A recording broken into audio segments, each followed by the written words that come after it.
السلام علیکم۔ کہانی کا عنوان ہے آسیبی اسکول۔ یہ ایک اسکول ٹیچر کی کہانی ہے۔ وہ بتاتے ہیں کہ میں ایک پرائیویٹ اسکول میں ٹیچر ہوں اور کافی اسکولز میں پڑھا چکا ہوں۔ اس اسکول میں میرا پہلا دن تھا۔ مجھے پہلے دن ہی اسکول تھوڑا عجیب سا لگا، لیکن میں خاموشی سے اپنا کام کرتا رہا۔ کچھ دن بعد میں نے اس اسکول کے ایک پرانی ٹیچر کو کہا کہ کیا یہ اسکول تمہیں عجیب نہیں لگ رہا؟ اس نے مسکراتے ہوئے کہا، صرف لگتا نہیں ہے بھی۔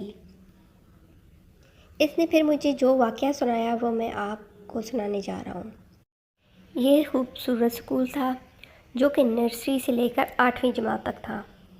اس میں 10 کمرے، ایک آفس اور ایک کمپیوٹر لیب تھا جہاں پر اسٹوڈنٹ کو کمپیوٹر کی تعلیم دی جاتی تھی۔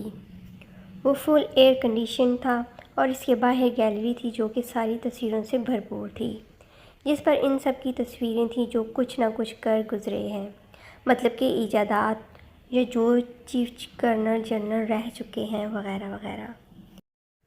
میں آپ کو بتاتا چلوں کہ اس اسکول کا جو مالک تھا وہ ایک اسلامی آرگنائزیشن کا والنٹیئر تھا جو ان کو چندہ لے کر دینے یا تبلیغ دین اسلام میں مدد کرتا تھا۔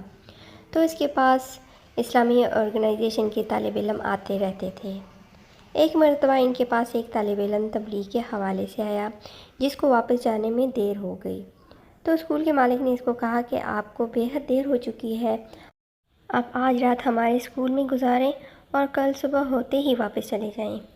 اس نے ہاں کر دی اور اسکول میں آیا۔ ویسے شام ہو گئی تھی اور رات ہونے والی تھی، تو سب اس کے ساتھ تھے۔ گرمیوں کا موسم تھا اور ہمارے شہر میں رات 12 بجے بجلی آتی ہے، تو سب اسی انتظار میں تھے کہ بجلی آئے تو ہم گھر جائیں اور طالب علم کو اسکول میں اے سی چلا کر دے کر ہم سب اپنے گھروں کو چلے جائیں۔ ہم اس طالب علم کو رات کے 12 بجے کھانا کھلا کر اور بستر وغیرہ دے کر اس ویران اسکول میں اکیلا چھوڑ کر چلے گئے۔ کیونکہ اسکول ہمارے گھر سے تھوڑا ہی دور واقع ہے تو ہم اس کو کہہ کر گئے تھے کہ اگر کوئی بھی ضرورت ہو فون کر کے ہمیں بتا دینا۔ جب ہم لوگ صبح اسکول آئے تو کیا دیکھا، وہ طالب علم اس کمرے کے کونے میں بیٹھا ڈر کے مارے کانپ رہا تھا۔ ہم نے حالات معلوم کیے تو اس نے بتایا، جیسے ہی آپ اسکول سے گئے تو میں نے سونے کا سوچا، کیونکہ مجھے فجر کو اٹھنا تھا تو میں نے جلدی سونے کا پروگرام بنایا۔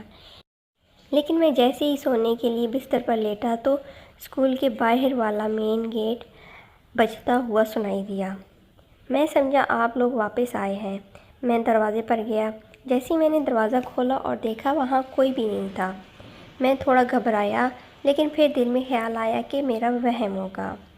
میں پھر اندر کمرے میں آیا اور اندر والا دروازہ بند کر کے سونے لگا۔ میں جیسے ہی سونے کے لیے بستر پر لیٹا تو میں نے پھر دروازے کے بجنے کی آواز سنی۔ پھر میں دوڑ کر دروازے کی جانب گیا کہ دیکھوں تو یہ کون ہے جو اتنی رات کو تنگ کر رہا ہے۔ میں جب دروازے پر پہنچا تو میرے رونگٹے کھڑے ہو گئے، کیونکہ پھر سے وہاں کوئی نظر نہیں آیا۔ اب میں جان گیا تھا کہ کچھ تو گڑبڑ ہے۔ میں اب ڈر بھی رہا تھا اور سوچ بھی رہا تھا کہ ہو سکتا ہے میرا وہم ہو۔ اس طرح دل کو تسلی دیتے ہوئے میں اپنے کمرے میں داخل ہوا اور بستر پر لیٹنے لگا۔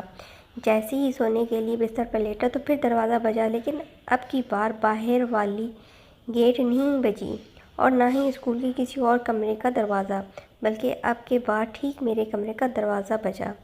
میں دنگ رہ گیا کہ اس اسکول میں میرے سوا اور کوئی نہیں، تو یہ دروازے پر کون ہے؟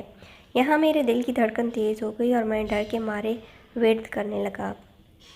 میں نے ہمت کی اور دروازہ کھولنے کے لیے آگے بڑھا۔ جیسے ہی میں نے دروازہ کھولا میری تو روح کانپ اٹھی۔ گیلری میں جتنی بھی تصاویر لگی تھیں سب کرنل جنرل یا بڑے لوگ، جن میں کچھ تو حیات تھے لیکن زیادہ تر مر چکے تھے، وہ سب زندہ ہو کر میرے سامنے کھڑے تھے اور مجھے کہہ رہے تھے، باہر نکلو، ہم تم سے بات کرنا چاہتے ہیں۔ میں نے جلدی سے دروازہ اندر سے لاک کر دیا، لیکن دروازہ خود بخود کھل گیا اور وہ سب مجھے گھسیٹ کر باہر لے گئے اور پتہ نہیں کیا پڑھنے لگے۔ میں خوف کے مارے بے ہوش ہو گیا، لیکن میں جب ہوش میں آیا تو پھر کوئی بھی دکھائی نہیں دیا۔ میں نے اپنا موبائل بے حد تلاش کیا لیکن نہ ملا۔ مجھ پر اس قدر خوف طاری ہو چکا تھا کہ پوری رات ایک کونے میں بیٹھ کر گزار دی اور وہاں سے ہلنے تک کی ہمت نہیں کی تھی، اور اب بس یہ انتظار تھا کہ کب صبح ہو اور کب میں اسکول سے نکلوں۔ اس دن کے بعد ہم نے کبھی کسی کو اس اسکول میں رات کو اکیلا نہ رہنے دیا ہے۔ امید کرتے ہیں کہ یہ آپ کو سچی کہانی اچھی لگی ہوگی۔ میں شام کو پھر دوبارہ ایک اور کہانی سناؤں گی۔ آپ لوگ کمنٹ کریں اور مجھے بتائیں یہ کہانی آپ کو کیسی لگی۔